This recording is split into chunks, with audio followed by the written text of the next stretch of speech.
मुशाहदा कक्षा 8वीं में आपका हार्दिक स्वागत है। आज हम देखने जा रहे हैं पाठ क्रमांक 3 नाखून क्यों बढ़ते हैं। आचार्य हजारी प्रसाद द्विवेदी लिखित ये पाठ है और इसका पाठ का भाग 1 हम आज देखने जा रहे हैं।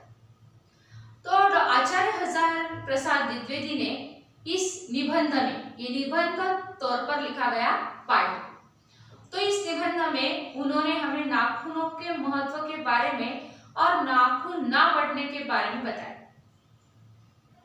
तो लेखक का मानना यह है कि हमारे नाखून जब बढ़ जाते हैं तो हम उसे काटना पसंद करते हैं। नाखूनों को पशुता के लक्षण माना है।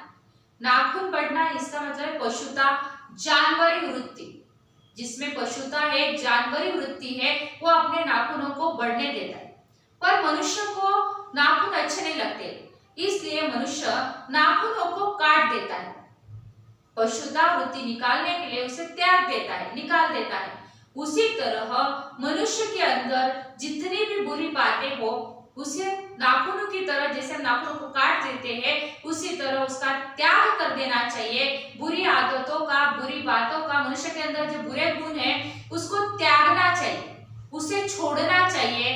यह बताने वाला ये निबंधात्मक लेसन है, नाखून क्यों बढ़ते हैं। तो आइए भाग 1 में हम देखते हैं लेखक ने उनके नाखूनों के बारे में जो जानकारी हमें इस पाठ में दी है वो हम देखते हैं। तो आइए देखते हैं नाखून क्यों बढ़ते हैं। अभी हुआ यह कि लेखक की एक छोटी सी बेटी है और उस बेटी ने लेखक को एक प्रश्न पूछा है। तो लेखक कहते हैं बच्चे कभी कभी चक्कर में डाल देने वाले सवाल पूछ लेते हैं। इसका मतलब यह है कि बच्चों की आदत होती है सवाल पूछना, क्योंकि उनको बहुत सारे चीजों के बारे में पता नहीं होता है। उनके मन में जिज्ञासा होती है, परंतु कुछ सवाल ऐसे पूछते हैं कि उनके उत्तर हम देने के लायक नहीं रहते। तब लेखक कहते हैं अल्पज्ञ पिता जो होता है वह दयनीय होता है। दयनीय इसका मतलब है उस पर दया करने लायक होता है। अल्पज्ञ इसका मतलब है क्या, कम ज्ञान। अल्पज्ञ कम ज्ञान, जिसको कम ज्ञान है वह पिता अपने बच्चों के सवालों का जवाब देने में अक्षम हो जाता है। उन्हें पता नहीं होता है कि बच्चों के सवाल के जवाब कैसे दें। तो लेखक की एक छोटी बेटी है, लड़की है, जिसने उनसे ये सवाल पूछा कि आदमी के नाखून क्यों बढ़ते। तो लेखक जो है वह सोच में पड़ गई, अभी इसे जवाब क्या दूं, कि उन सोच में पड़ गए और उसे जवाब देने में वो लायक नहीं थे, समर्थ नहीं थे। तो वो खुद सोचने लगे कि इसे जवाब क्या दूं कि मनुष्य के नाखून क्यों बढ़ते। लेखक खुद सोच में पड़ गए हैं और वह खुद सोच रहे हैं। अभी उनकी सोच के बारे में ये पाठ है, निबंध है कि हर तीसरे दिन मनुष्य के नाखून बढ़ जाते हैं।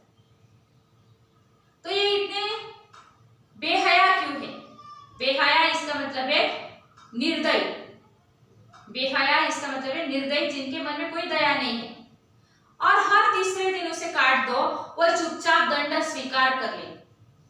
तीसरे दिन हम बढ़ते हैं तो काट देते हैं और वह दंड सजा स्वीकार कर लेते हैं। जब हम काट लेते हैं वह चुपचाप कटे जाते हैं। दंड इसका मतलब सजा स्वीकार कर लेते हैं, निर्लज्ज अपराधी की भांति। निर्लज्ज अपराधी इसका मतलब है कितनी भी बार सजा दो वापस वही अपराध करता है, वापस जेल में आता है और चुपचाप सजा काट लेता है। तो वैसे ही नाखूनों का है, निर्लज्ज अपराधी के भांति कि इनको काट दो वापस आ ही जाते। तो आखिर इतने बेहया क्यों है। बेहया जिनके मन में कोई दया की भावना नहीं है, ऐसे नाखून है। तो लेखक जो है नाखून, कुछ लाख वर्षों पूर्व की बात है कि जब मनुष्य जंगली था, जंगल में रहता था, वनमानुष था, जानवरों की तरह जंगल में घूमता था और जहां पे भी उसको शिकार मिल गया शिकार करके वो खा लेता था। तो इस तरह जंगली था, वनमानुष था, वनमानुष जंगल में भटकने वाला, और उस समय उसको नाखूनों की जरूरत पड़ती थी। नाखून उसको मांस काटने के लिए, जो वो खाना खाता था मांस को अपने नाखून, लंबे लंबे नाखूनों से काटता था।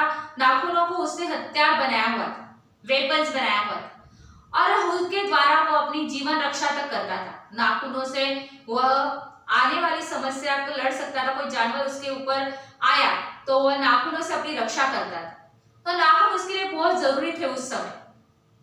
असल में उसके अस्त्र थे। हत्यारों की तरह नाखूनों को वह हथियार समझता था, नाखूनों को हथियार की तरह उपयोग करता था अपनी रक्षा के लिए। उसके बाद उसके नाखून के बाद अगर दूसरे कोई हथियार आए हैं तो दांत आए, दांतों ने उसका स्थान ले लिया। और फिर नाखून पहला हथियार था मनुष्य का, जंगली मनुष्य का, और उसके बाद दांत आए और धीरे धीरे वह बाहरी अंगों का सहारा लेने लगा। पहले तो दांत और नाखून से वह अपनी रक्षा करता था, उसे हथियार वेपन्स मानता था। उसके बाद बाहरी हथियारों का उपयोग करने लगा, अपने शरीर के नहीं। नाखून और दांत को छोड़कर वो बाहरी हथियारों का उपयोग उसने किया, सहारा लिया। तो उसमें हड्डियों का उपयोग किया। मरे हुए जो जानवर रहते थे या मनुष्य होते थे, उनकी जो हड्डियां होती थी, जिसको बहुत नुकीले हो, पॉइंटेड हो, नुकीले, तो उस नुकीले हथियारों का उपयोग करता था मांस फाड़ने के लिए। सूखी हुई हड्डियां जो होती थी उसको इकट्ठा करता था और उसको अपने हथियार बनाता था। मांस फाड़ने के लिए हड्डियों का उपयोग करने लगा और उसने हड्डियों के हथियार बनाए। फिर धीरे धीरे मनुष्य जो है वो आगे बढ़ता गया जीवन में, और फिर उसने धातु का खोज निकाला और धातु के हथियार बनाए। आज भी हम लोहे के हथियार उपयोग करते हैं, हथौड़ी वगैरह लोहे की होती है, चाकू, छुरी, तलवार, इन हथियारों का उपयोग करते हैं, लोहे से बने हुए थे। तो फिर धीरे धीरे उसने धातु के हथियार बनाना शुरू किया और फिर इतिहास आगे बढ़ा। मनुष्य जो है उसमें प्रगति हुई, मनुष्य जो है उसका विकसित हुआ और विकसित होते होते आगे बढ़ा। तो कभी कभी लेखक कहते हैं कि इस बात से लेखक हैरान है, उन्हें एक बात हैरानी में डाल देती है जब वो सोचते हैं कि आज हम अपने बच्चों को डांटते हैं। क्यों डांटते हैं? कि उनके नाखून बड़े होते हैं और नाखून बच्चों ने नहीं काटे तो हम बच्चों को डांटते हैं कि जल्दी से नाखून काट ले, गंदगी बच जाएगी, खाने में जाएगी, पेट में कीटाणु जाने से बीमार हो जाओ। तो आजकल जो पेरेंट्स है, पालक वर्ग है, वह अपने बच्चों को नाखून न काट सोच रहे हैं कि एक जमाना था जब मनुष्य जंगल में घूमता था तो उस नाखूनों का बहुत महत्व था उसके लिए। हथियारों के तौर पर वह नाखूनों का उपयोग करता था और वे रोज बढ़ जाते हैं, उन्हें काटो तो बढ़ जाते हैं। और हम आज ऐसा है कि हम बच्चों को डांटते हैं। तो लेखक ऐसा कहते हैं, मुझे ऐसा लगता है कि मनुष्य जब नाखूनों को नहीं चाहता, अभी मनुष्य नाखूनों को बिल्कुल नहीं चाहता है, उसे अच्छे नहीं लगते, गंदे लगते, जो नाखून उसको इतिहास में, पास्ट में, भूतकाल में उपयोगी थे। और लेखक कहते हैं कि आज ये जो नाखून है, बड़े हुए नाखून जो है मनुष्य के भयंकर पाशवी वृत्ति का जीवंत प्रतीक है। प्रतीक इसका मतलब है सबूत, और पाशवी वृत्ति इसका मतलब है जानवरी वृत्ति। तो जिसके नाखून बड़े होते हैं आज भी उसमें जानवरी वृत्ति मौजूद है, ऐसा लेखक सोचते हैं। क्योंकि मनुष्य जब जानवरी वृत्ति का था, राक्षसी वृत्ति का था, जंगल में घूमता था, वह मनुष्य था, तभी उसके नाखून बड़े हुए थे। तो वह जो वृत्ति थी वो आज हमने छोड़ दी है, हम मनुष्य बन गए हैं। तो इसीलिए जिसके नाखून बड़े होते हैं आज भी उसमें जानवरी वृत्ति है, ऐसा लेखक को लगता है। मनुष्य की पशुता जो है उसे कितना भी मार दो, जितनी भी बार काट दो, वो मरती नहीं है। हम ये जो हमारे नाखून है वो हमारे पाशवी वृत्ति का प्रतीक है, सबूत है कि हम मनुष्य थे, हम एक जानवर की तरह थे। और इसे जितना भी काट दो, इस वृत्ति को, जानवरी वृत्ति को, वापस आ ही जाती। तो इसका मतलब यह है जितनी भी काट दो वो मरना नहीं चाहती, हमारे अंदर की जानवरी वृत्ति जो पहले थी। तो आज भी हमें पीढ़ी जात जो भी हमारे पीढ़ी से, पिछले पीढ़ी से जो भी मिलता है उसमें ये जानवरी वृत्ति कहीं ना कहीं आज भी मौजूद है किसी किसी इंसान में। तो इसके लक्षण है जब मनुष्य को गुस्सा आता है तो ये जानवरी वृत्ति का लक्षण है। तो ऐसे ही जिसके नाखून बड़े हैं वह जानवरी वृत्ति का लक्षण है, ऐसा पाशवी वृत्ति का लक्षण है, ऐसा लेखक कहते हैं। आपके शरीर की कोई भी घटने वाली जो घटनाएं हैं, आप हम जो हरकतें करते हैं वो अनायासा घटती है। अनायासा इसका मतलब हमारा ध्यान नहीं होता है उनकी ओर, अपने आप हो जाती है। तो ये जो वृत्ति है, तो विषय विचार करें तो अपनी वास्तविकता प्रवृत्ति पहचानने में बहुत सहायता मिलेगी। तो वो कहते हैं हम जो भी हरकतें करते हैं, बैठना उठना, तो किस तरह करते हैं, अगर हम इस पर ध्यान दें तो हमें पता चलेगा। अब अनायास होती है कुछ क्रियाएं हमसे, किसी को हाथ से मारना या कोई भी क्रिया हम बिना सोचे समझे करते हैं। तो इस पर अगर हम गौर करें कि हम किस तरह की हरकतें करते हैं तो हमें पता चलेगा असल में हम मनुष्य है कि आज भी हमारे अंदर जानवरी प्रवृत्ति मौजूद है, सहजता वृत्ति है। तो मनुष्य के जो नाखून है, नख बढ़ा देने की जो सहज वृत्ति है, बढ़ने देते हैं, हमें कोई परेशानी नहीं नखों से, रहने दो, ये नाखून जो है वो रहने दो, वैसे कैसे रहने दो ये नख।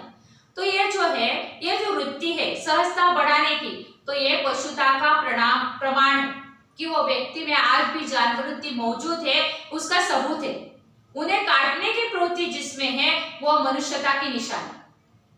देखिए, जो अपने नाखूनों को सहजता ही बढ़ने देता है, ये जो वृत्ति उस मनुष्य में है वो आज भी पशुत्व का प्रमाण है कि उसमें आज भी पशुत्व जानवर वृत्ति है।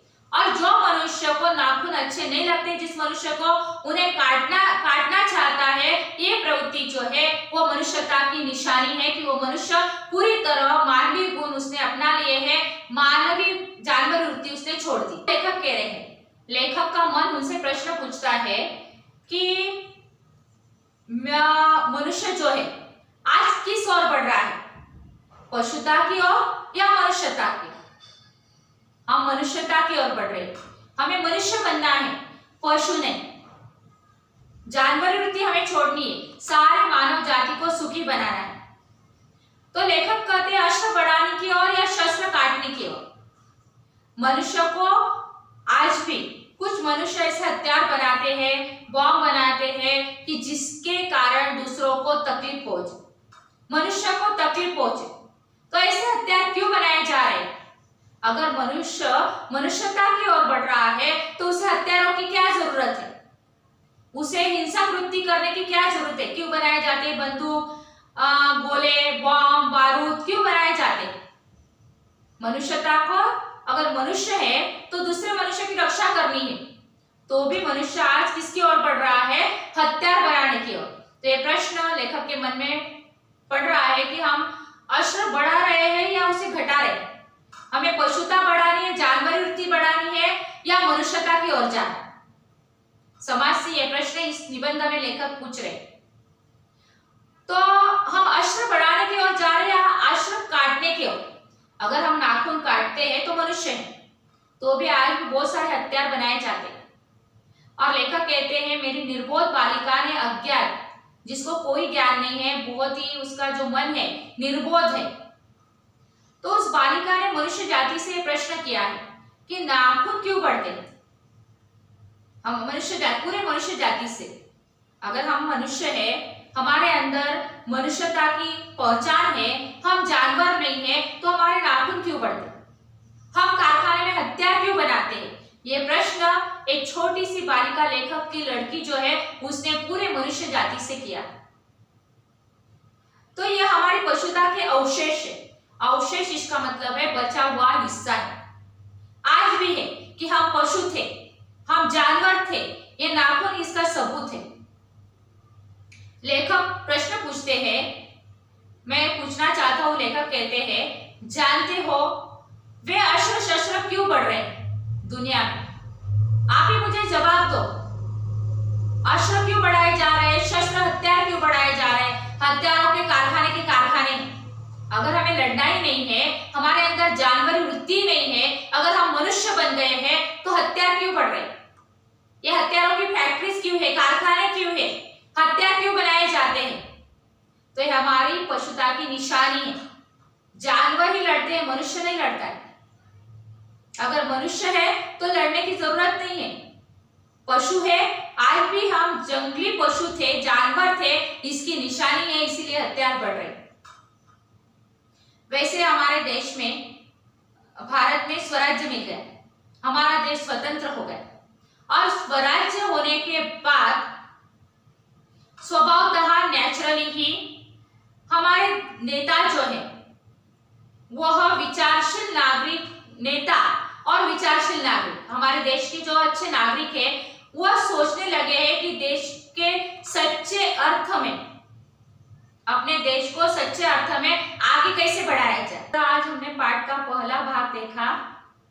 इससे हमें पता चलता है कि हमें अस्त्रों को नहीं बढ़ाना चाहिए। अगर हम मनुष्य है तो मनुष्य जाति को हानि नहीं पहुंचानी चाहिए। हमें मनुष्य रहकर मनुष्य के गुणों को अपनाना चाहिए। यही सीख इस पाठ में से लेखक हमें देना चाहते हैं। तो पाठ का बचा हुआ जो भाग है हम अगले भाग में देखेंगे।